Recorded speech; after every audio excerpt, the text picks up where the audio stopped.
Trump आ गए, budget आ गया, quarter 3 का रिजल्ट भी आ गया और अब रिजर्व बैंक की पॉलिसी में रेट कट भी आ गया। लेकिन जो नहीं आया वो है एफआईआई। इस महीने भी करीब 9,000 करोड़ रुपए से ज्यादा की बिकवाली करी। नतीजा सबके सामने है। बाजार में लाल रंग लगातार हावी है। आखिर क्यों? ये लाल रंग पीछा कब छोड़ेगा? आवाज अड्डा में करेंगे इसी पर खास चर्चा। और इस चर्चा में हमारे साथ मौजूद है विशेष मेहमान। बैंक ऑफ बड़ौदा के पूर्व ईडी आर के बख्शी साहब हैं, एचडीएफसी बैंक के सीनियर इकोनॉमिस्ट साक्षी गुप्ता हैं, साइट्रस एडवाइजर्स के फाउंडर संजय सिन्हा जी हैं और एनसीड कैपिटल के मैनेजिंग पार्टनर अनुराग सिंह साहब हैं। आप सही मेहमानों का बहुत बहुत स्वागत है हमारे शो में और मेरी तरफ से आप सभी को नमस्कार। आप लोगों से चर्चा की शुरुआत करूं, लेकिन आज एक खास दिन ये है चर्चा से पहले कि रिजर्व बैंक की मॉनेटरी पॉलिसी कमेटी आई है। रिजर्व बैंक का गवर्नर संजय मल्होत्रा साहब की पहली पॉलिसी थी, उन्होंने पॉलिसी की और 5 साल बाद यहाँ पे ब्याज दरों में कटौती करने का फैसला लिया और साथ ही कई सारे रेगुलेटरी जो प्रावधान थे उसमें भी ढिलाई देने का फैसला यहाँ पे लिया है। तो पहले सुन लेते हैं उन्होंने जो महत्वपूर्ण फैसले लिए, उसके बाद आप लोगों से चर्चा की शुरुआत करूंगा। This growth inflation dynamics opens up policy space for the MPC to support growth while remaining focused on aligning inflation with the target. At the same time, the MPC felt that excessive volatility in global financial markets and continued uncertainties about global trade policies, coupled with adverse weather events, pose risks to the growth and inflation outlook. This calls for the MPC to remain watchful. Accordingly, it decided to continue with a neutral stance. This will provide MPC with the flexibility to respond to evolving macroeconomic environment. RBI का ये फैसला ऐसे समय में आया है जब बाजार या फिर के बैंकिंग फाइनेंशियल सेक्टर को, कंज्यूमर सेगमेंट को, सबकी एक जो शिकायत थी वो कि बाजार में लिक्विडिटी की कमी हो रही है। रिजर्व बैंक लगातार महंगाई पर फोकस कर रहा है, ग्रोथ पर फोकस करना चाहिए, लेकिन अब इस ब्याज दर में कटौती के बाद और कई सारे डिसीजन लेने के बाद ये सारी शिकायतें काफ़ी हद तक दूर हो पाएंगी क्या? आर के बख्शी साहब, शुरुआत आपसे करूंगा मैं। इस 0.25% की कटौती और बाकी जो ऐलान किए गए हैं, इसको सबसे बड़ा जो कंसर्न था लिक्विडिटी का, उसको आसान करने के लिहाज से कितना आप बेहतर कदम मानते हैं? नमस्कार। देखिए, रेट कट का लिक्विडिटी से कोई डायरेक्ट ताल्लुक नहीं है। लिक्विडिटी बल्कि ये माना जाता है कि रेट कट का ट्रांसमिशन तभी होगा अगर एडिक्वेट लिक्विडिटी है। तो अगर आरबीआई को पॉजिटिवली देखा जाए तो आरबीआई ने ये रेट कट मॉनेटरी पॉलिसी में लाने से पहले पिछले हफ्ते या उससे कुछ पहले कुछ बड़े स्टेप्स लिए थे। सीआरआर कट तो पहले हो चुका था पूर्व गवर्नर के समय में, और अभी इस गवर्नर जी के समय में 1.5 लाख करोड़ की लिक्विडिटी, और उसमें दोनों तरह की लिक्विडिटी, ट्रांजिएंट लिक्विडिटी मतलब जो डे टू डे वेरी होती रहती है, और एक ड्यूरेबल लिक्विडिटी जो कि जिस पर कि बैंकिंग सिस्टम भरोसा कर सकता है कि इतनी लिक्विडिटी उनके लिए रेगुलर ग्रोथ के लिए या ट्रांजैक्शन के लिए अवेलेबल रहेगी मिनिमम, चाहे वो टोटल लिक्विडिटी रिक्वायरमेंट की 60% हो, 70% हो, जो भी हो। लेकिन ड्यूरेबल लिक्विडिटी, तो ड्यूरेबल लिक्विडिटी लाने के तरीके हैं, सीआरआर कट है या ओपन मार्केट ऑपरेशंस हैं, और ट्रांजिएंट के लिए रेपो है या वीआरआर वगैरह हैं। तो वो सारे कदम उठाकर गवर्नर ने 1.5 लाख करोड़ के करीब लिक्विडिटी इंजेक्ट की, और उसके बाद आया ये रेट कट। तो आज भी कई हम लोग कई लोग ये उम्मीद कर रहे थे कि शायद लिक्विडिटी को और बढ़ाने के लिए क्या वो पॉलिसी के डिक्लेरेशन में स्टैंस चेंज करेंगे, यानी एडिक्वेट लिक्विडिटी की जगह एम्पल लिक्विडिटी की बात करेंगे। वो उन्होंने नहीं की, और उसके कारण भी उन्होंने दिए, जिस पे हम चर्चा कर सकते हैं बाद में। पर लिक्विडिटी समुचित हो, उसके लिए एक कदम 1.5 लाख करोड़ की लिक्विडिटी का इंट्रोड्यूस किया गया। उससे पहले सीआरआर कट किया गया था। दूसरी बात जो गवर्नर ने कही कि बैंकिंग सिस्टम में कुछ बैंक ऐसे हैं जिनके पास सरप्लस लिक्विडिटी है, लेकिन वो अ, उसको कॉल मार्केट में नहीं दे रहे हैं। वो लोग सेफ फील करने के लिए रिजर्व बैंक में रिवर्स रेपो में डालते हैं, और इससे कॉल मार्केट में शॉर्टेज होती है, और जो वेटेड एवरेज कॉल रेट है वो ज़्यादा हो जाता है, और कॉल मार्केट में लोगों को शॉर्टेज महसूस होती है। तो उन्होंने लोगों को बैंकों को ये नज भी किया, बैंकों को प्रोत्साहित किया कि आप आपस में कॉल मनी मार्केट में प्ले करें, और रिजर्व बैंक को देने के बजाय पहले आप कॉल मनी मार्केट में डिमांड है तो उसको आप प्ले करें। और रिजर्व बैंक ने एक और कदम पहले से अच्छा ये किया है कि रेपो और की जो अवधि या रेपो का डेली रेपो होगा, इस बात की एक निश्चितता कर दी है कि आप को विंडो अवेलेबल रहेगी वो। और ड्यूरेबल लिक्विडिटी जो ओपन मार्केट ऑपरेशन से की है या वीआरआर से थोड़ी लंबी अवधि की लिक्विडिटी मिल जाती है, तो वो उन्होंने पहले ही किए हैं। तो वो बड़े अच्छे कदम है। और उसके साथ ये 25 बेसिस पॉइंट, वो जो कदम उठाए गए थे उनका पूरा प्रभाव अभी आना बाकी है, क्योंकि वो कुछ समय के अंतराल के ऊपर फैले हुए हैं। तो वो आना बाकी है, तो वो लिक्विडिटी आएगी। हालांकि बैंकिंग सिस्टम में मानता है कि वो भी अभी समुचित नहीं है। तो जो रिजर्व बैंक ने ये आज किया तो नहीं, लेकिन उनके शब्दावली में ये एक ऐसा भरोसा आता है कि जैसे जरूरत होगी तो वो वैसे ही कदम और भी आगे उठा सकते हैं। इसमें रिजर्व बैंक ने 2 कदम और उठाए हैं जिसको भी एक पॉजिटिव कदम माना जा रहा है। एलसीआर के नियम 31 मार्च 2026 तक के लिए टाले गए हैं, और इसके अलावा दूसरा इन्होंने ईसीएल पे भी जो है सो उस फैसले को फिलहाल लागू नहीं करने का फैसला लिया। साक्षी गुप्ता, इसको कैसे आप देख रही हैं? तो रेट कट के सिवाय ऑफ कोर्स रेट कट बहुत लोग एक्सपेक्ट कर रहे थे मार्केट में, बट मेरे लिए जो दूसरी अनाउंसमेंट जैसे आपने कहा जो बहुत इंपॉर्टेंट थी इस पॉलिसी में, वो थी आरबीआई का न्यू गवर्नर का रेगुलेटरी एनवायरनमेंट के बारे में बात करना। उन्होंने क्लियरली ये चीज ले डाउन करी है कि जो रेगुलेशंस हैं उनके डेफिनेटली बेनिफिट्स होते हैं, बट आरबीआई उनकी कॉस्ट को भी अकाउंट करेगा जब आगे वो कोई भी रेगुलेशंस लेकर आएंगे। और इस रिगार्ड में उन्होंने एक अप्रोच जो सजेस्ट करी है कि वो एक कंसल्टेटिव अप्रोच कंटिन्यू करेंगे, वो मार्केट पार्टिसिपेंट्स को ऑन बोर्ड करेंगे और उनको सफिशिएंट टाइम देंगे किसी भी प्रकार के रेगुलेटरी चेंजेस लाने से पहले।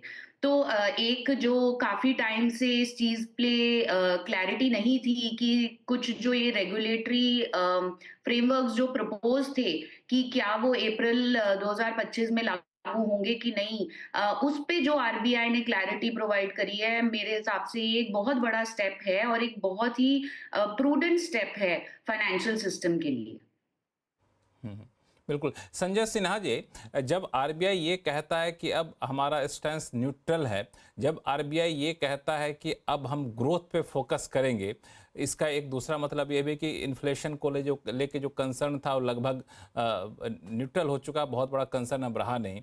तो ये बाजार को तो अच्छा लगना चाहिए था। लक्ष्मण जी, इसमें 2 बातें हैं। एक तो है कि रिजर्व बैंक ऑफ इंडिया ने भले कहा हो कि ग्रोथ को लेकर उनका इंपॉर्टेंस बढ़ गया है, लेकिन अगर आप उनकी फोरकास्ट देखें इन्फ्लेशन पर, तो उनकी जो फोरकास्ट है FY26 के लिए, वो इन्फ्लेशन की एवरेज दर को 4.2% की ही टारगेट में रखा है। और अगर हम उनकी क्वार्टर बाय क्वार्टर प्रोजेक्शन को देखें तो उसमें भी अब इन्फ्लेशन अगले 4 जो क्वार्टर्स हैं उनमें एक क्वार्टर में वो 4% के आसपास रहेगा, और एक क्वार्टर में तो वो 4% से नीचे भी चला जा रहा है। तो चूंकि वो कंफर्ट अब आरबीआई को मिल रहा है कि वो इन्फ्लेशन की दर को नीचे जाता देख रहे हैं, तो इसलिए उन्होंने अपनी फोकस को ग्रोथ के तरफ थोड़ा सा चेंज किया है। और शायद अगर आप ओवरऑल कॉन्टेक्स्ट में देखें तो ये शायद सही भी है, क्योंकि इकोनॉमिस्ट भी चर्चा कर रहे हैं और ऐसे भी चर्चा का विषय रहा है कि पिछले कुछ तिमाही में भारत की इकोनॉमी जो है वो धीरे धीरे धीमे होती जा रही है। अब उसके कारण कई हो सकते हैं, कुछ लोग उसको इलेक्शन के कारण स्लो डाउन का कारण बता रहे हैं, कुछ लोग बहुत भीषण गर्मी और उसके बाद बहुत ही तेज बारिश को इसका कारण बता रहे हैं। बट जो भी कारण हो, इस बात से इनकार नहीं किया जा सकता कि जीडीपी में एक शिथिलता तो आ गई है। तो इसके लिए अगर रिजर्व बैंक ऑफ इंडिया ने अपना फोकस चेंज किया है तो हमें ख्याल से समय के अनुसार वो उपयुक्त है। लेकिन जैसा कि मैंने कहा कि इसको करते समय रिजर्व बैंक ऑफ इंडिया ने अपनी नजर इन्फ्लेशन से नहीं हटाई, चूंकि इन्फ्लेशन अब उनके रेंज के नजदीक आ गया है, उस रेंज के अंदर है, इसलिए उनको ये फ्रीडम मिल रही है कि वो ग्रोथ पर फोकस करें। लेकिन बाजार इससे उत्साहित नहीं हुआ। हाँ, आपका जो दूसरा सवाल था बाजार इससे उत्साहित क्यों नहीं हुआ? क्योंकि अगर आप लक्ष्मण जी देखेंगे ना, तो 2000 से लेकर अभी तक ऐसे कई साइकिल्स रहे हैं जबकि रिजर्व बैंक ऑफ इंडिया ने रेट काटे हैं, और हर रेट कट का साइकिल जो रहा है वो उन परिस्थितियों में हुआ है जबकि या तो डोमेस्टिक या ग्लोबल फैक्टर्स नेगेटिव रहे हैं। आज भी अगर हम अपने आसपास की स्थिति देखें तो हम सिर्फ ये नहीं कह सकते कि रेट कट अब हो गया तो बाजार में हम तेजी ला सकते हैं, क्योंकि ग्लोबल फैक्टर्स हमारे खिलाफ हैं। आपने अभी अपने ओपनिंग स्टेटमेंट्स में कहा कि फॉरेन इंस्टीट्यूशनल इन्वेस्टर की सेलिंग बहुत अग्रेसिव है, और तो और जिस तिमाही से हम गुजर रहे हैं, जिसके रिजल्ट्स आ रहे हैं, मतलब थर्ड क्वार्टर के रिजल्ट्स, वो भी मिक्स्ड हैं, वो अच्छे नहीं हैं। ऐसा हम नहीं कह सकते कि अक्रॉस द बोर्ड अच्छे हैं। तो इन सब नेगेटिव फैक्टर्स के बीच में एक अकेला रिजर्व बैंक ऑफ इंडिया का रेट कट ही बाजार को तेजी में ला देगा, ये कहना थोड़ा मुश्किल है। थोड़ा सा मुश्किल है। अनुराग सिंह साहब, ये एक ऐसा इवेंट था जो कह सकते हैं कि बाजार के लिए जितने भी इवेंट को हम लोग फैक्टर मान के चल रहे थे उसका सबसे लास्ट इवेंट था ये। अब ये इवेंट हो गया, रिजर्व बैंक के गवर्नर का आपने स्टेटमेंट सुना, आप अब किस तरीके के मूड माहौल को भांप रहे हैं? तो लक्ष्मण जी देखिए, रेट कट तो ये प्राइस्ड इन था मार्केट में 25 बेसिस पॉइंट, लेकिन जो समस्याएं हैं ना, देखिए अब हम इसको इकोनॉमी के पर्सपेक्टिव से देख सकते हैं, मार्केट के पर्सपेक्टिव से देख सकते हैं। छोटी छोटी बातें दोनों पर कह शो दोनों पर्सपेक्टिव से, आप दोनों पर्सपेक्टिव से हाँ। एक्सप्लेन कर सकते हैं। मैं एक बार दोनों पे छोटी छोटी बातें कहता हूँ, बाकी तो फिर इकोनॉमिस्ट हैं वो रिसर्च करते ही हैं, उस पर वो बता पाएंगे, बट वो काफी समय से कह रहे हैं। लक्ष्मण जी, इंडियन इकोनॉमी 2 साल से स्लो डाउन में है, लेकिन उसका रिकग्निशन इस साल और पिछले 6 महीने से मार्केट को ज्यादा हो रहा है, क्योंकि मार्केट्स में मंदी आ गई, लेकिन इकोनॉमी तो 2 साल से वही कर रही है। नॉमिनल रेट 10% है, जो कि इंडिया के लिए मैं कहूंगा काफी कम है। इंडियन इकोनॉमी को मेजर रिफॉर्म्स चाहिए लक्ष्मण जी, और वो रिफॉर्म्स हो नहीं रहे हैं, और ये तकरीबन सबको रियलाइजेशन है। कुछ लोग थोड़ी धीमी आवाज में कहते हैं, कुछ लोग थोड़ा उसको मुखर होके कहते हैं, लेकिन काफी इकोनॉमिस्ट ने अब बोलना शुरू कर दिया है कि देखिए मेजर रिफॉर्म्स कीजिए, ये टिंकरिंग से इधर उधर, ये थोड़ा टैक्स और थोड़ा मॉनिटरी, इससे बात बनने वाली नहीं है। मतलब इससे हमारी ट्रेजेक्टरी चलेगी, बट देखिए लक्ष्मण जी, हमारी पॉपुलेशन भी ग्रो कर रही है, पर कैपिटा बेसिस पे हमारी ग्रोथ सिर्फ 3 से 4% ही आ रही है।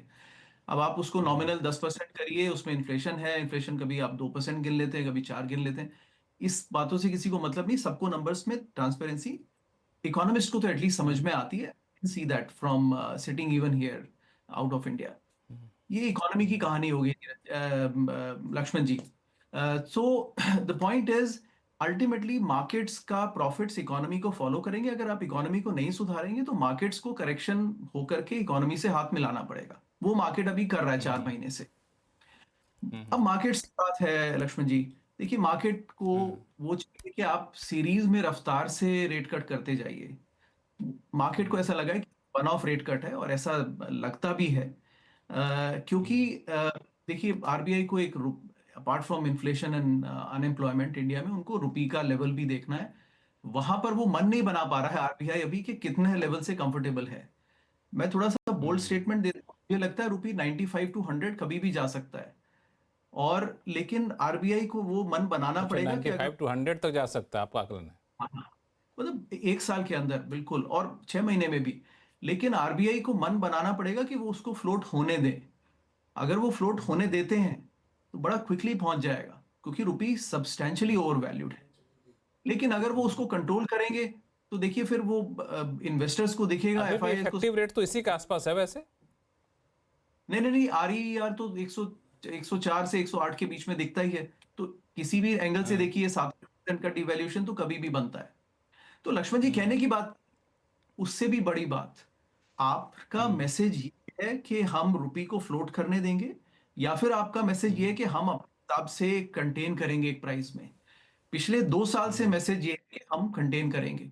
अब आप रुपये को कंटेन करते हैं, फायदा होता है इंपोर्टर्स को, और एक्सपोर्टर्स को नुकसान होता है। इंडिया के एक्सपोर्टर, चलिए आईटी एक्सपोर्टर्स हैं, उनको तो उतना नुकसान नहीं होता, लेकिन आप इंपोर्ट को बढ़ावा देते हैं, देश की मैन्युफैक्चरिंग को आप एनकरेज नहीं करते हैं उससे। Plus foreign money of course opportunistically position ले लेगा। तो ये 2-3 समस्याएं कुल मिला के लक्ष्मण जी हैं, जिससे इंडियन मार्केट को अल्टीमेटली एक तो इकोनॉमी के लेवल पे आना है।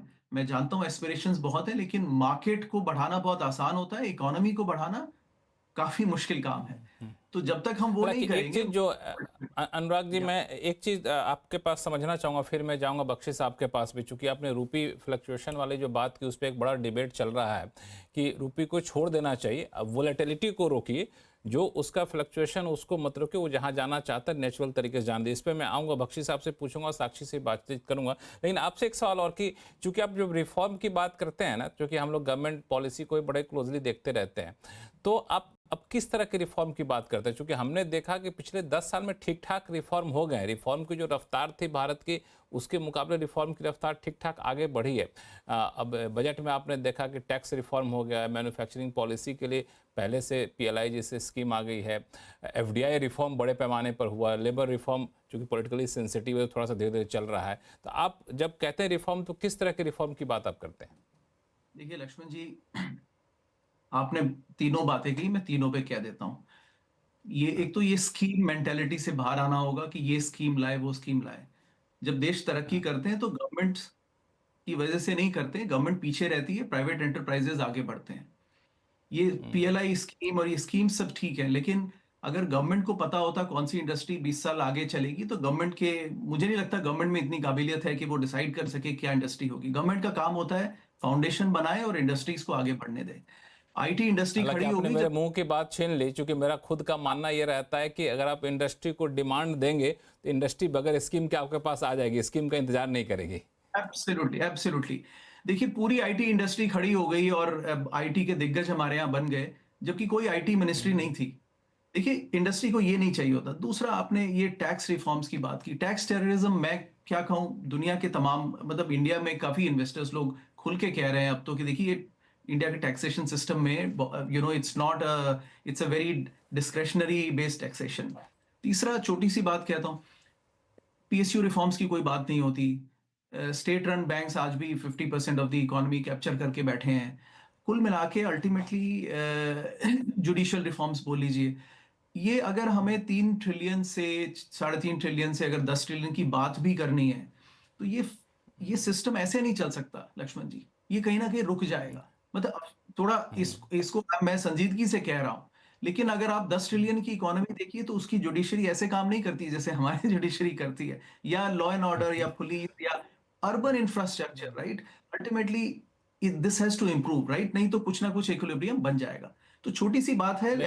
हालांकि जो आपने कही वो बात बड़ा ही सही बात है, लेकिन एक जो आइडियल सिचुएशन है जो आप बता रहे हैं, अब समस्या ये है कि जिस इलेक्शन वाली डेमोक्रेसी में हम लोग हैं, वहाँ पे आप 4-5 PSU को डिसइन्वेस्ट क्या कि देखा आपने किस तरीके का हंगामा मच गया, और PSB को हटना था, वहाँ से स्टेक सेल करना था, लेकिन वहाँ भी देखा आपने कि सरकार को बैकफुट पे जाना पड़ा।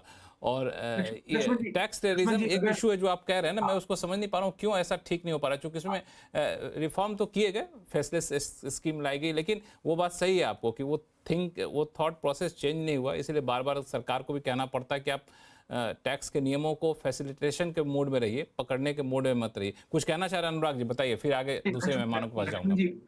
लक्ष्मण जी, मैं मानता हूं पॉलिटिकल इंडिया का फेलियर यही हो रहा है कि पॉलिटिकल कंसेंसस नहीं है। अब हम सरकार को चुनते हैं कि देखिए आप कंसेंसस नहीं तो आप कंसेंसस बनाइए। मुझे कोई दिक्कत नहीं है अगर बीजेपी कांग्रेस मिल जाते हैं और एक सरकार बनाते हैं, लेकिन अगर कलेक्टिवली देश की समस्याओं को वो दूर कर पाते हैं तो प्लीज वो कॉम्प्रोमाइज कीजिए। अगर आप वो नहीं कर रहे हैं तो फिर आप अपनी पार्टी को ज्यादा सुपीरियरिटी दे रहे हैं वर्सेस द कंट्री। बिल्कुल, ये चीज़ है कि जो कोई पैसा लगाएगा तो वो थोड़ा देखेगा कि आप बीजेपी कांग्रेस को देखेगा 2 पैसा लगाओ 4 पैसा हमें बना के आना है, बनेगा तो ठीक है, नहीं बनेगा तो आप रहिए, हमारे पास दूसरे देश दुनिया पड़े हुए हैं। बख्शी साहब, एक जो बात इन्होंने कही, अनुराग जी ने बड़ा अच्छा कि रुपी फ्लक्चुएशन को लेकर बड़ा डिबेट चल रहा है पिछले कई महीनों से, मैं देख रहा हूँ अपने शो में भी कई बार चलते चलते बातचीत हुई कि RBI को छोड़ देना चाहिए, 85 जाए 90 जाए 100 जाए, जहां जा रहा है उसको नेचुरली उसको पहुंचने दीजिए, फ्लक्चुएशन को रोकिए, वॉलेटिलिटी को रोकिए, लेकिन रुपये गिर रहा है इस वजह से बहुत चिंतित मत होइए, नहीं तो फिर वो आर्टिफिशियली बना के रखिए तो दिक्कत होगी। आप इससे कितने पक्ष में? नहीं, ये तो RBI की भी स्टेटेड पॉलिसी यही है। RBI की हो नहीं स्टेटेड रहा, पॉलिसी प्रैक्टिकली होता नहीं। नहीं, प्रैक्टिकली नहीं होता, पहले पॉलिसी की बात करते हैं। तो मेरा मत भी वही है जो अनुराग जी कह रहे हैं या कोई भी कहता है। इवन आरबीआई की स्टेटेड पॉलिसी ये है कि हमारा कोई फिक्स एक्सचेंज रेट नहीं, हमारा पेग नहीं है। लेकिन क्या हुआ है कि पिछले कुछ समय में जिस प्रकार से रुपी को डेप्रिसिएशन बहुत कम हुआ, अब आप ये कह लीजिए कि इंटरवेंशन किया गया।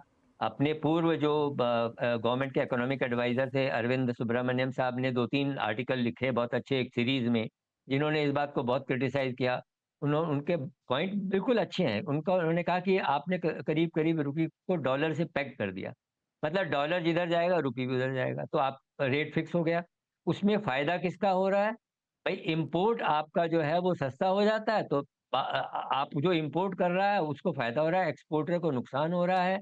और सबसे बड़ी बात है, इंडियन इंडस्ट्री की जो कॉम्पिटिटिवनेस है वो कम हो जाती है, क्योंकि अगर सस्ता इंपोर्ट आ रहा है तो आप उससे कैसे कॉम्पीट करेंगे? तो वो आपको नुकसान होता है।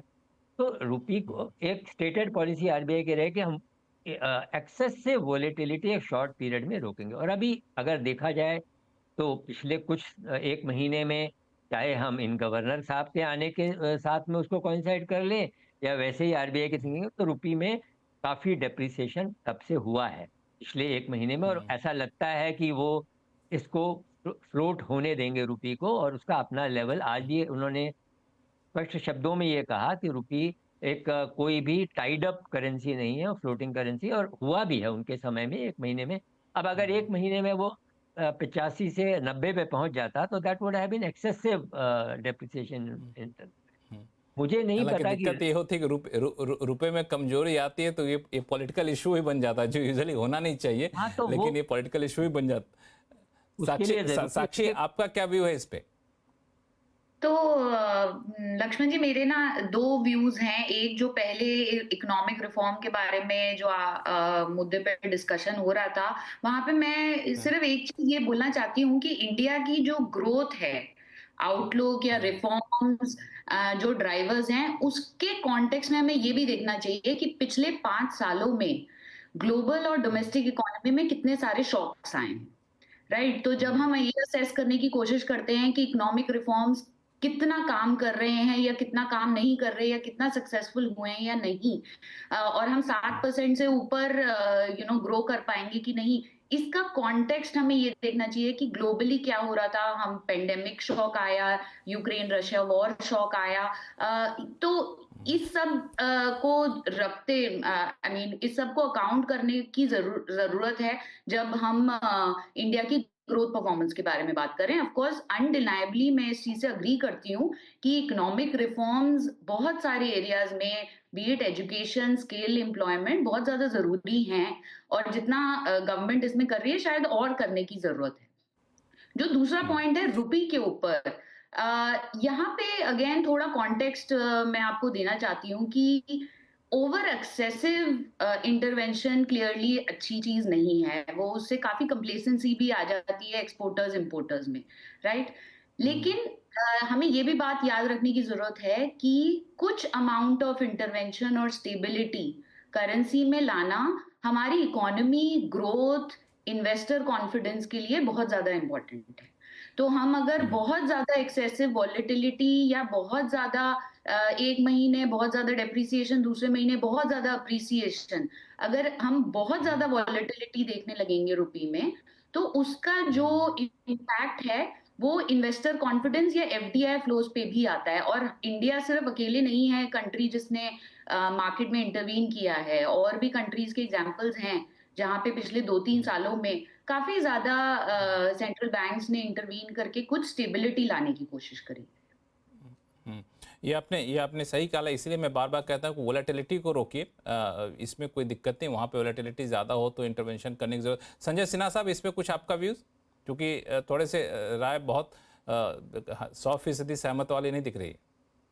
तो उसमें ऐसा है लक्ष्मण जी की, देखिए रुपये की डिप्रिसिएशन के कॉन्टेक्स्ट में दो बातें रखना चाहता हूं मैं। एक तो ये है कि नो डाउट रुपये ओवर वैल्यूड है, लेकिन जैसा बख्शी साहब भी कह रहे थे, अगर शॉर्ट टर्म में उसको अपने रियल वैल्यू की तरफ जाने दिया जाएगा तो उससे इकोनॉमिक अनसेटलमेंट, इंस्टेबिलिटी होने के चांसेस हैं। तो एक ग्रेजुअल मूव हो तो ज्यादा अच्छा है। तो एक पहलू वो है। दूसरा पहलू कि अगर पूरे विश्व में अगर टैरिफ की बात हो रही है, तो टैरिफ अगर इम्पोज किया जाएगा आपके एक्सपोर्ट्स पे, तो आपके जो एक्सपोर्ट्स हैं वो दूसरे देश में अगर पहुंच रहे हैं तो उनका दाम उस देश में ज्यादा बढ़ेगा। उसी बैकग्राउंड में अगर आपने अपनी करेंसी को डिप्रिशिएट करने दिया, और ये डिप्रिसिएशन कोई आर्टिफिशियल डिप्रिसिएशन नहीं हुआ, ये डिप्रिसिएशन उसकी वेल डिजर्व्ड डिप्रिसिएशन है, तो काफी हद तक उस टैरिफ के नेगेटिव इम्पैक्ट को आप कम कर सकते हैं, बिकॉज अब आपके गुड्स टैरिफ लगने के बाद भी जब उस डेस्टिनेशन में पहुंचेंगे तो उनका दाम उसकी करेंसी में सस्ता पड़ेगा। तो ये दूसरा पहलू भी है रुपये के कॉन्टेक्स्ट में जो मैं रखना चाहता हूं। बिल्कुल। अनुराग जी, चूंकि रुपये की बात चली है तो एक सवाल आपसे पूछूंगा, चूंकि आप देश से बाहर भी बैठे हुए हैं तो एफआई के नब्ज को भी समझते होंगे। जब रुपये आपको 87.5 प्लस हो जाए, आप करें 90-95 तक जा सकता है, तो ऐसे में तो एफआईज आएंगे नहीं, चूंकि उनको नुकसान होगा। मार्केट से भले ही हमें रिटर्न बेहतर मिलने की उम्मीद हो, लेकिन रुपये अगर इस तरह से कमजोर होगा तो आना चाहेंगे नहीं। हाँ, तो इसीलिए शॉर्ट टर्म में आप देख रहे हैं कि मार्जिन्स पे एग्जिट हो भी रहा है, बिकॉज अल्टीमेटली एक्सपेक्ट तो कर ही रहे हैं कि देखिए 92 तक तो जाएगा ही क्विकली, तो कोई भी नहीं चाहता कि तुरंत पैसा डाले। बट देखिए ये लक्ष्मण जी, इस पे अगर मार्केट सेगमेंट होगा तो हम इस पे बात करेंगे। इंडियन मार्केट को जो मार्केट्स को अब अगर जो इम्पैक्ट है वो एफआई सेलिंग से कम है मार्केट पे, और वो जो डोमेस्टिक आपके आईपीओज और प्रमोटर सेलिंग और क्यूआईपीज आ रही हैं वो ज्यादा। 35 बिलियन की अच्छा, एफआई ये कैसे आपने कुछ रिसर्च किया है इस पे? लक्ष्मण जी, ऐसा है कि 35 बिलियन तो उन्होंने बेचा एफआईज ने पिछले साल, लेकिन 35 बिलियन ही डोमेस्टिक क्यूआईपीज और आईपीओज एंड प्रमोटर्स के थ्रू बेचा गया। अल्टीमेटली दोनों बराबरी के रिस्पॉन्सिबिलिटी शेयर करते हैं। अल्टीमेटली देखिए लक्ष्मण जी, लो मार्केट में आ रहा है वो इतना सिग्निफिकेंट था एसआईपी के थ्रू कि उसको किसी को एब्जॉर्ब करना चाहिए था, नहीं तो मार्केट आसमान छू जाता। अब उसको, और एंड ऑब्वियसली देखिए मार्केट है, it's a balancing force, buyers भी हैं सेलर्स भी हैं, और हर समय पे किसी को लगता है कि देखिए मैं खरीद लूं, और किसी को लगता है कि तो बहुत अच्छा मौका है बेच देते हैं। तो किनको लगा बहुत अच्छा मौका है बेचने का? प्रोमोटर्स को। आपके सारे आईपीओज, बड़े बड़े आईपीओज आ गए, इवन एमएनसीज आ गई। वर्लपूल ने बोला मैं कंपनी ही बेच दूंगा पूरी इतने पर, तो क्योंकि उसकी यूएस कंपनी से बड़ी इंडियन कंपनी हो गई। और प्रोमोटर्स के क्यूआईपीज आ गए। आपने Hyundai देखा, तमाम डोमेस्टिक इन्वेस्टर्स के, डोमेस्टिक कंपनीज के आईपीओज आ गए। तो वहां पर ज्यादा खतरा है। ओके, अब वो कहते हैं कि हमने देखिए आके मार्केट को बचाया क्योंकि हमने लिक्विडिटी एब्जॉर्ब कर ली, नहीं तो ये मार्केट कहीं आसमान छू जाता और एक्सेसिवली ओवर वैल्यूड हो जाता। बट कहीं ना कहीं ये खेल इन्वेस्टर्स को भी समझना पड़ेगा कि, और बाय द वे एफआई सिर्फ देखिए लार्ज कैप में रहते हैं, निफ्टी 50 के आसपास रहते हैं। बाकी 450 जो खेल चल रहा है, खेल तो वहां चल रहा है इंडियन मार्केट में, और वहां पर खतरा जो है ज्यादातर इंडियन इन्वेस्टर्स को डोमेस्टिक और प्रोमोटर से है। देखिए वहां पे नजर रहनी चाहिए। एफआई तो ऐसे ही शॉर्ट टर्म मनी है, वो तो आता जाता रहेगा। एफआई का कोई फेस भी नहीं है देखिए, बट प्रोमोटर्स का तो फेस है। You can figure out right कि कौन बेच रहा है और कौन खरीद रहा है। देखिए क्या बिल्कुल, ये बहुत ही पते की बात इन्होंने कही। संजय सिन्हा साहब, जब वैल्यूएशन काफ़ी ठीक ठाक बढ़ गया तो सब प्रमोटर अपने पैसे निकालने शुरू कर दिए, क्यूआईपी लाने शुरू कर दिए, तो क्या वो लोग मान चले थे कि अब इससे ज़्यादा वैल्यूएशन तो हमारा होने नहीं जा रहा है? तो इसका जवाब हाँ भी है और ना भी, क्योंकि हिस्ट्री में अगर आप देखें। नहीं, मैं दोनों जवाब से ले सकता हूँ। मेरे अंदर कोई ये नहीं कि हाँ दीजिए ना बोलिए, दोनों दीजिए, और अनुराग जी और बाकी हमारे पैनलिस्ट सुन भी रहे हैं। तो देखिए, मैं कह रहा हूं कि दोनों जवाब सही हैं, क्योंकि ये मार्केट क्रिएट कैसे हुआ? ये क्रिएट तो तभी हुआ ना जब कंपनीज ने अपनी पब्लिक इशू लाए और मार्केट में लिस्ट किया। और अगर लिस्टिंग नहीं होती तो फिर मार्केट में और जब जिस लेवल पे उन्होंने लिस्ट किया उस लेवल से तो बहुत सारी कंपनीज के दाम ऊपर बढ़े। तो ऑफ कोर्स जैसे जैसे समय के साथ कंपनीज के स्केल बढ़े, उनके प्रॉफिट्स बढ़े, तो उसका असर हम लोगों को स्टॉक के प्राइसेस में देखने को मिला। ना इसलिए मैं कह रहा हूं कि देखिए मेरे 35 साल के करियर में मैंने इतने बड़े स्केल पे प्रमोटर्स को बेचते हुए कभी नहीं देखा। प्रमोटर्स की सेलिंग के कई कारण हो सकते हैं, कुछ तो कारण ये हो सकता है कि लोग कह रहे होंगे कि बहती गंगा में चलो हम भी हाथ धो लेते हैं, अच्छे लिक्विडिटी में बाजार में शेयर्स निकल रहे हैं तो हम निकाल दें। और इसमें देखिए, ये बाजार का रूल है, आप जब भी बड़ी मात्रा में शेयर्स बेचना चाहते हैं तो आप डल मार्केट में उसको नहीं बेच पाएंगे, आप उसको हमेशा वाइब्रेंट मार्केट में बेच पाएंगे। तो ऐसा माहौल तो खैर भारत में पिछले 2 साल से बन गया है डोमेस्टिक लिक्विडिटी के कारण, तो उन्होंने उसका फायदा उठाया होगा। कुछ कारण ये भी हो सकता है कि उन्होंने इस अवसर का फायदा इसलिए भी उठाया क्योंकि उनको अपने ही वेल्थ को डाइवर्सिफाई करने की जरूरत है, क्योंकि उनकी 90 to 95% अगर आप किसी प्रमोटर की वेल्थ को देखेंगे तो वो वेल्थ उनके कंपनी की शेयर होल्डिंग की होती है। और ऐसा भी नहीं है कि उनकी कंपनी हमेशा सालों साल अच्छी करती जाएगी, कुछ और सेक्टर्स के कंपनीज होंगे जो अच्छा करना करेंगे, तो वो शायद उसमें डाइवर्सिफाई करना चाहेंगे। लेकिन जो भी हो, सारांश में बात तो ये है कि इतनी बड़ी स्केल पे सेलिंग अगर नॉर्मल सर्कमस्टांसेस में देखा जाता तो बाजार इसको बहुत नेगेटिव रूप में लेता, लेकिन चूंकि ये बहुत हाई लिक्विडिटी फ्लोज के समय में हुआ है तो इसको अब्सॉर्ब कर लिया गया है। और मैं ऐसा नहीं कह सकता कि जस्ट बिकॉज प्रमोटर ने बेचा है तो उस स्टॉक का पीक हो गया है। मतलब अगर आप देखें तो एमएनसीज में तो कई उदाहरण हैं जब उन्होंने बड़े बड़े चंक बाजार में बेचे हैं और उसके बाद उनका स्टॉक का प्राइस दुगना हो गया है। और ऐसा भी हम लोगों ने बाकी भी इंडियन कंपनीज में देखा है। लेकिन जो सबसे महत्वपूर्ण बात है लक्ष्मण जी, ये प्रमोटर की सेलिंग हो या आईपीओज आए, जब तक बाजार में प्रॉफिट की ग्रोथ रहेगी, जब तक अर्निंग्स की ग्रोथ रहेगी, तब तक ये सब एब्जॉर्ब हो जाएगा और समय के साथ इनकी वैल्यूएशन भी हमें जस्टिफाइड मिलेगी।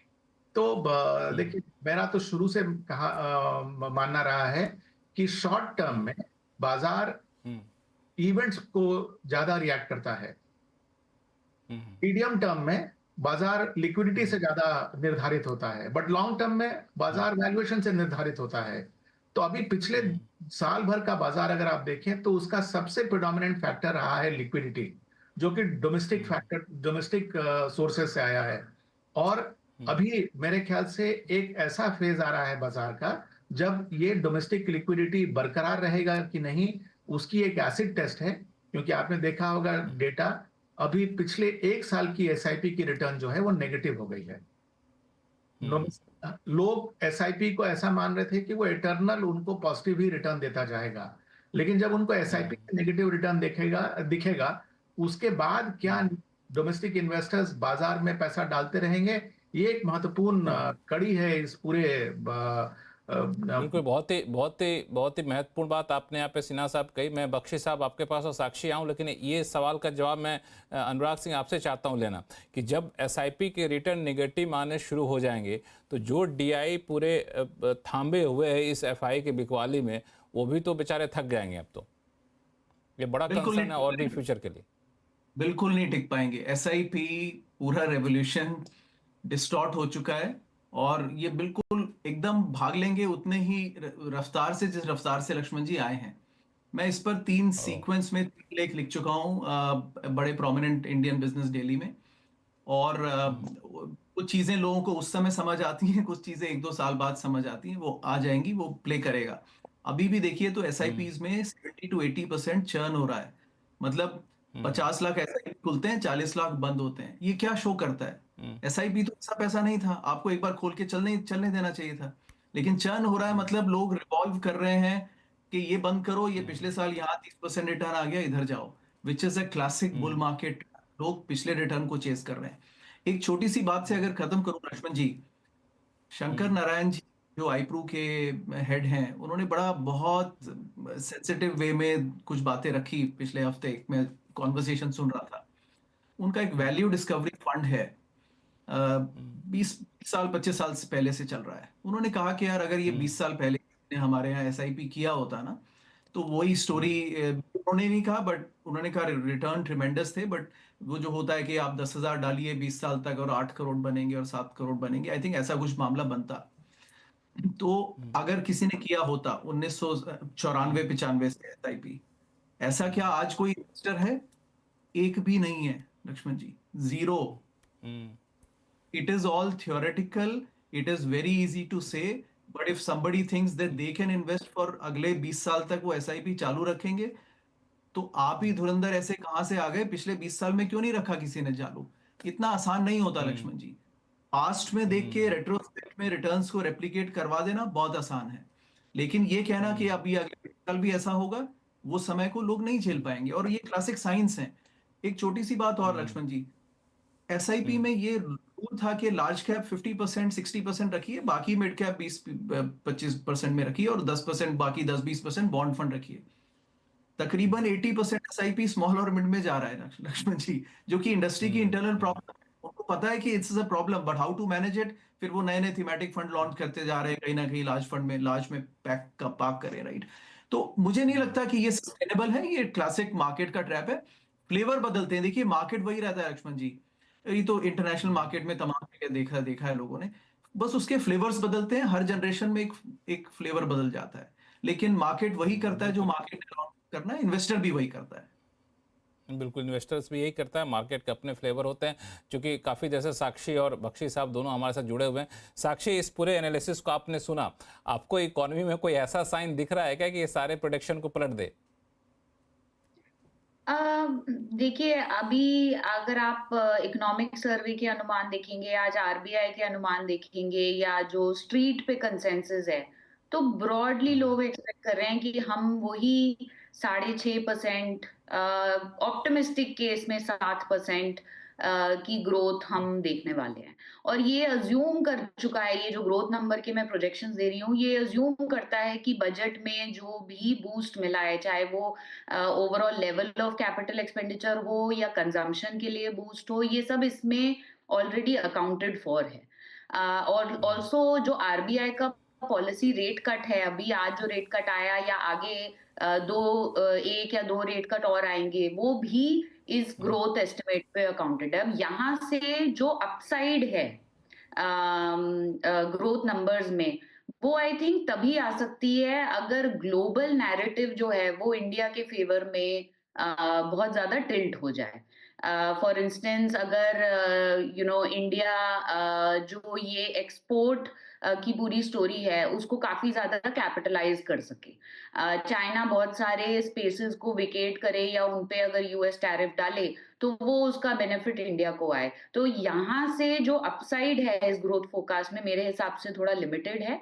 ये ग्रोथ फोरकास्ट इनहेरेंटली अज्यूम कर रहा है कि कंज्यूमर डिमांड इंप्रूव होगी, रूरल, सिर्फ रूरल नहीं बट ऑल्सो अर्बन में थोड़ी स्टेबलाइजेशन होगी, और मोस्ट इम्पोर्टेंटली प्राइवेट इन्वेस्टमेंट जो है उसमें एक रिवाइवल होगा, रिवाइवल जिसमें होगा। हम बख्शी अभी तक साहब, देख रहे हैं रिजर्व बैंक के आज के स्टेप्स जो हैं, वो जो साक्षी बता रही हैं, उसकी तरफ एक बड़ा कदम माना जा सकता है? देखिए, उस तरफ एक कदम तो है। कुछ और तथ्य हैं जो कि बहुत इम्पोर्टेंट हैं, और जो कि हमारे शेयर मार्केट के लोगों ने या साक्षी ने भी रखे हैं। उसमें एक ये है कि देखिए, कोई भी बिजनेसमैन पैसा लगाएगा, जैसे संजय जी ने कहा, लॉन्ग टर्म में अल्टीमेटली प्रॉफिट मैटर करता है। और अभी तक हम 3 साल से बात कर रहे हैं कि पब्लिक इन्वेस्टमेंट, गवर्नमेंट इन्वेस्टमेंट आ रहा है, लेकिन प्राइवेट इन्वेस्टमेंट बूस्ट नहीं हो रहा है अभी तक। तो प्राइवेट इन्वेस्टमेंट क्यों नहीं आ रहा? अब ये कहा जा रहा है कि एक स्टैटिस्टिक्स मैंने देखा कि प्राइवेट जो ऑपरेटिंग कैश फ्लो है उनका, कॉर्पोरेट्स का, उसका वो खाली 56% जो है वो दोबारा री इन्वेस्ट कर रहे हैं, जबकि पहले 114% होता था।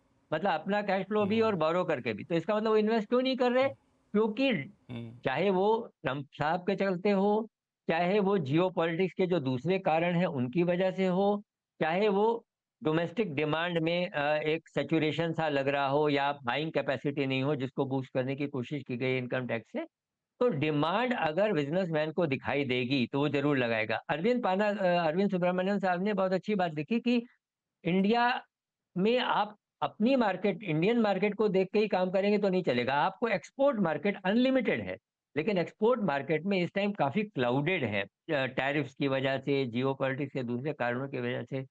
तो अगर कई क्षेत्र ऐसे हैं, जैसे अभी इस बात को बजट में लेदर को बूस्ट देने की बात की गई है, या टॉय इंडस्ट्री को बूस्ट देने की बात कही गई है, वो एक्सपोर्ट मार्केट्स के हैं दोनों चीजें। उनका कहाँ ग्रोथ हम देख रहे हैं? एक्सपोर्ट मार्केट में। लेकिन एक्सपोर्ट मार्केट में अभी भी बहुत से कारण हैं, चाहे वो रुपये को हमने काफी कम डेप्रिसिएशन हुआ कुछ समय के लिए बीच में, या ईज ऑफ डूइंग बिजनेस उतनी नहीं है। अब देखिए इवन इनफ्लोज फंड्स के जो हैं, इक्विटी में फंड कम आ रहे हैं क्योंकि जो भी रीजन है उनको प्रॉफिटेबिलिटी उतनी नजर नहीं आ रही है। और हालांकि संजय जी ने भी कहा, अनुराग जी ने कहा, उन्होंने शब्द इस्तेमाल नहीं किया, लेकिन उनका मतलब ये था कि देखिए नया क्यों, अगर आईपीओ आता है किसी कंपनी का जो अनलिस्टेड नहीं थी अभी तक तो ठीक है, या उसका आईपीओ आता है कैपेसिटी एक्सपेंशन के लिए तो ठीक है, लेकिन अगर ऑफर फॉर सेल आता है जिसमें प्रमोटर पैसा निकाल रहा है बाहर, तो उससे एक चिंता वाली बात ये आती है, क्योंकि वो कंपनी के ग्रोथ की तरफ नहीं जा रहा है पैसा, वो कहीं या तो अपने प्रमोटर इस्तेमाल के में ला पास रहे जा हैं नई कैपेसिटी, या चाहे हिंडई हो जो बाहर लेके चला गया पैसा, या व्हर्लपूल है जो बाहर लेके चला जाएगा, या इंडियन प्रमोटर जो अपने पास लेके चला जाएगा। तो एक्सपोर्ट की मार्केट बहुत बड़ी है, लेकिन अभी बड़ी बात आपने कही। हाँ, इस पर बख्शी साहब आगे भी आऊँगा, चूंकि फिलहाल वक्त है छोटे से ब्रेक का। ब्रेक के बाद आपकी बात को आगे बढ़ाऊंगा और साथ ही साथ रिजर्व बैंक ने जो जीडीपी ग्रोथ का फोरकास्ट दिया वो कितना प्रैक्टिकल दिख रहा है ये भी साक्षी से पूछूंगा। और सबसे बड़ी बात कि एसआईपी की जो हालत अनुराग जी ने बयां की है फ्यूचर, वो क्या अब क्या एसआईपी लोग बंद कर दें क्या, ऐसा कई लोग सो पूछ रहे होंगे, तो इस पर भी आपसे जवाब लूंगा। लेकिन वक्त है छोटे से ब्रेक का, कहीं जाइएगा नहीं।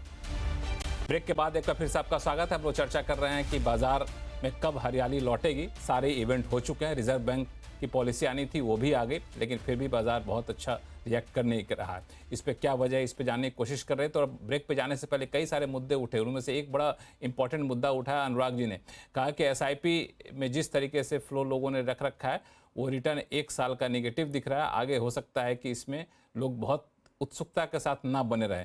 तो मेरे मन में यही सवाल उठा था, चूंकि समय बाकी वक्ता वेट कर रहे थे, इसलिए मैंने सवाल पूछा नहीं अनुराग जी आपसे, लेकिन अब पूछना चाहूंगा कि अब जो एसआईपी कर रहे हैं वो लोग क्या रोक दें क्या, या फिर निकल जाएं, क्या कहना चाहेंगे आप? नहीं लक्ष्मण जी, देखिए रोकने का तो नहीं है। अच्छा एक दो बातें कहूँ। बख्शी सर ने बहुत काम की बात कही। देखिए वो ऑफर फॉर सेल और वो बड़ी बड़ी काम की बात है, अगर जिसने पकड़ लिए बहुत अच्छी बात है। एक्सपेंशन नहीं है, एग्जिट के पैसे हैं, राइट। तो वो आईपीओ में वो ध्यान रखना चाहिए। प्राइवेट इन्वेस्टमेंट और एक साक्षी ने कहा ग्लोबल शॉक्स। देखिए इंडियन इकोनॉमी बाहर रह के कई बार ज्यादा भी समझ आती है। 10 साल से नॉमिनल ग्रोथ रेट 10% है, तो 2014-15 से 19 तक भी 10% ही नॉमिनल ग्रोथ रेट था। तो वो वहीं पर वापस आ रहा है India back to normal. It is not कि अब शुरू हुआ है वो, राइट। तो it is a persistent problem, so economy needs major reforms. और बाकी तो तमाम इकोनॉमिस्ट ने देखिए वो बातें कही। Again I don't like this schemy things like अब हम टॉय इंडस्ट्री पे करेंगे। नोबडी बिलीव्स कि इंडिया ऐसा इस तरह से रिफॉर्म कर पाएगा, क्योंकि मैन्युफैक्चरिंग हमारे यहाँ पे हमने वो स्टैब्लिश नहीं किया है सेटअप। एसआईपी पर देखिए लक्ष्मण जी, हम तो मार्केट के लोग हैं। मैं एक नजरिया ये देता हूं, देखिए, और तमाम बड़े इन्वेस्टर्स ने बातें कही हैं, और वर्ल्ड में ये हर जगह कायम है। आपके पैसे मार्केट में तब बनते हैं जब मार्केट में कंसेंसस नहीं होता है।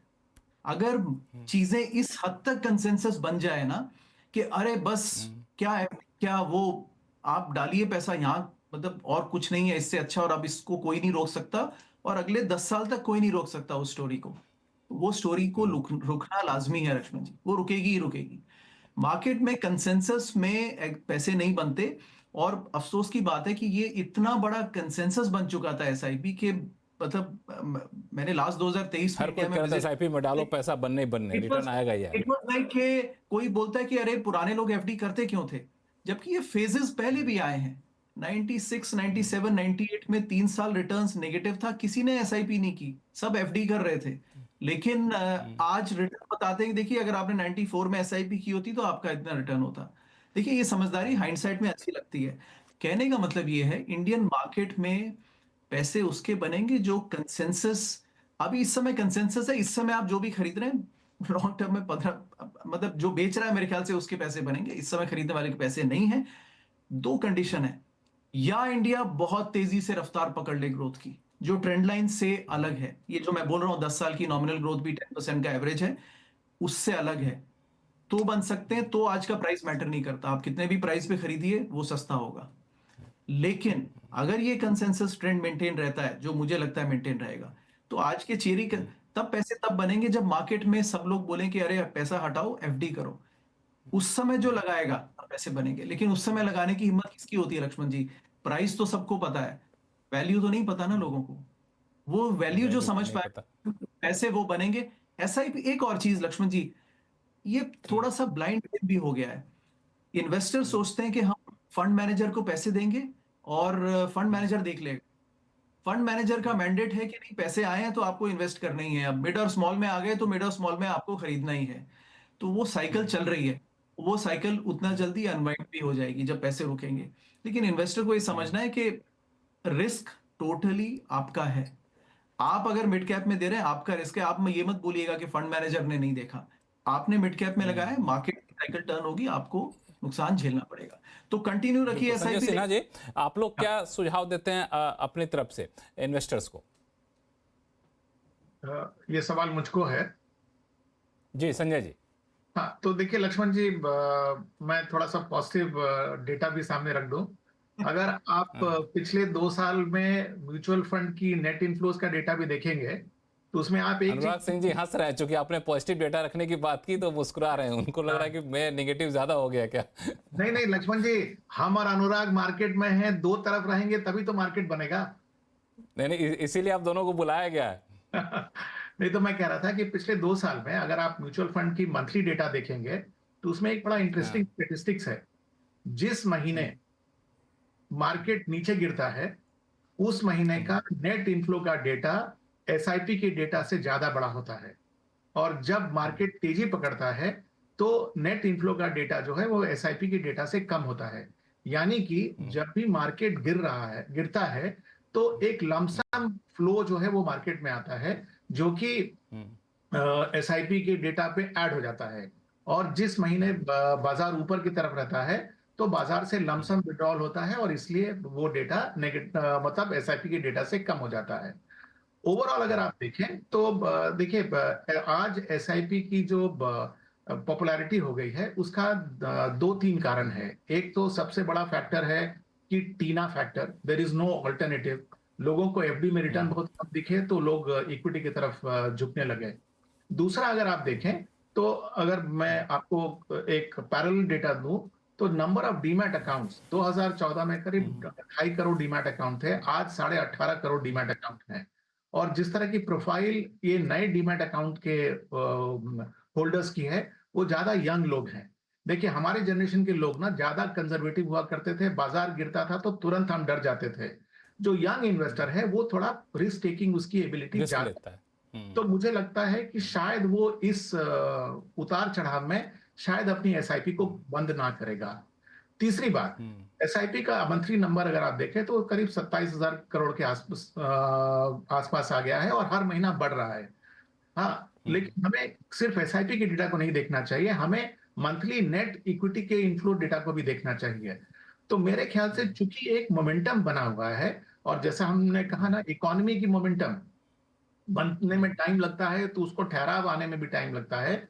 उसी तरह से ये अगर कोई मेजर मार्केट में क्रैश ना हो जाए, जैसा कि हम लोगों ने 2008 में देखा, जैसा हमने 2001 में देखा, अगर उस तरह का क्रैश अगर नहीं होता है तो मुझे नहीं लगता है कि पूरी इक्विटी की फ्लोज जो है वो जीरो होके नेगेटिव हो जाएगी।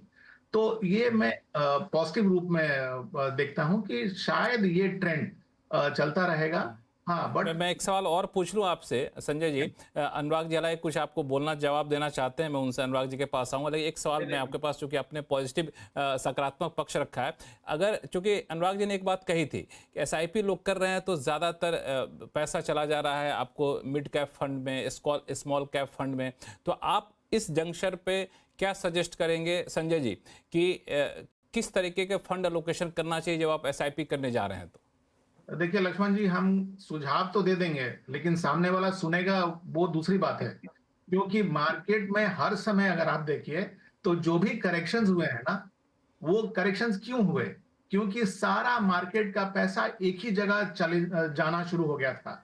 अगर आप 2000 में देखें तो सारा पैसा .com कंपनीज की तरफ चला गया, बाजार में गिरावट आई। अगर आप 2007-2008 का समय देखें तो सारा पैसा इंफ्रास्ट्रक्चर रिलेटेड कंपनीज में चला गया और वहां पर मार्केट में गिरावट आई। आज अनफॉर्चुनेटली ये रियलिटी है और इसको हमें एक्सेप्ट करना पड़ेगा कि लोग सारा का सारा पैसा मिड एंड स्मॉल कैप में डाल रहे हैं। हालांकि जैसा अनुराग ने कहा, मेरा अपना सुझाव ऑफिशियली भी है कि आपका 60% एलोकेशन लार्ज कैप में होना चाहिए और 40% मिड एंड स्मॉल कैप में होना चाहिए। लेकिन हम तो सामने से सुझाव देंगे, सामने वाला तुरंत डेटा खोल के निकालता है कि देखिए लार्ज कैप इंडेक्स का रिटर्न, ये रिटर्न यहाँ पे है।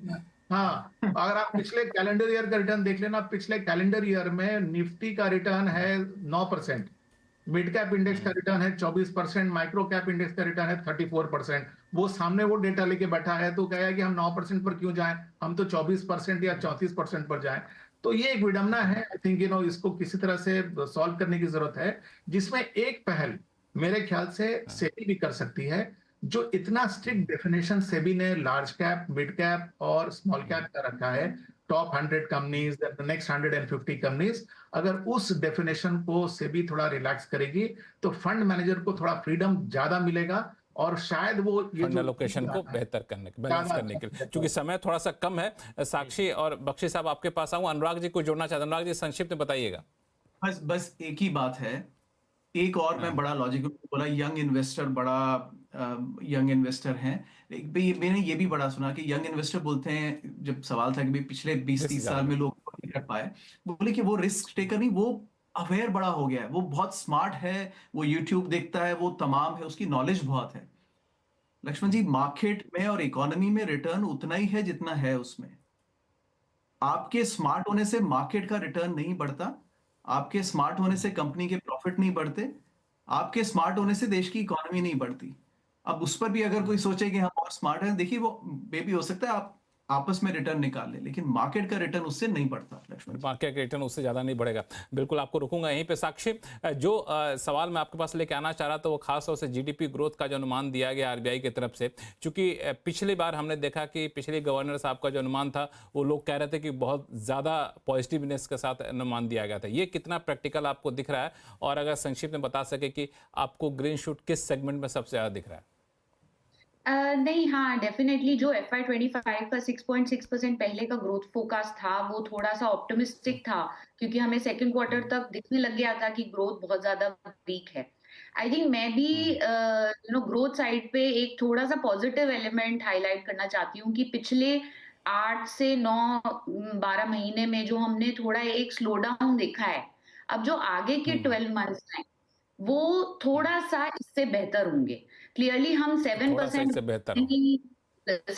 ग्रोथ नहीं क्रॉस करने वाले हैं, बट आई थिंक 6.7% अचीवेबल है। और इसका एक ग्रीन शूट जो मैं हाईलाइट करना चाहती हूँ वो रूरल डिमांड के पर्सपेक्टिव से है, क्योंकि जो रूरल सेगमेंट है वहां पे हमें clearly broad based green shoots दिखाई दे रहे हैं। देखिए बख्शी साहब, आज के रेट कट के बाद क्या माने कि एक सिलसिला शुरू हुआ है कि one of the rate cut है? तो बहुत ज्यादा रेट कट्स तो शायद नहीं हो, लेकिन एक और दो रेट कट और हो सकते हैं। क्योंकि और एक बात, जैसे कीन्स ने कहा था कि when facts change I change my opinion, what do you do sir?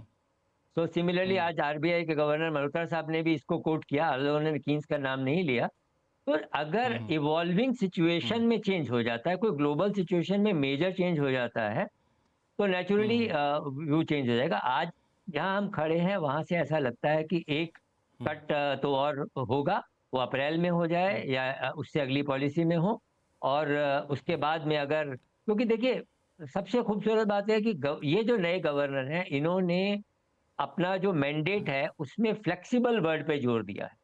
पहले ये बात पे जोर दिया, जो ये एक बड़ी चीज है। क्योंकि समय खत्म हो रहा है, आपको बख्शी साहब बीच में रोक रहा हूँ, माफी चाहता हूँ। आप सभी मेहमानों का बहुत बहुत धन्यवाद हमारे शो में जुड़ने के लिए, और अगली बार फिर से हम जुड़ेंगे आप लोगों के साथ तो बिल्कुल और तसल्ली से बातचीत हो पाएगी। और आवाज अड्डा में फिलहाल इतना ही। देख रहिए CNBC आवाज। नमस्कार।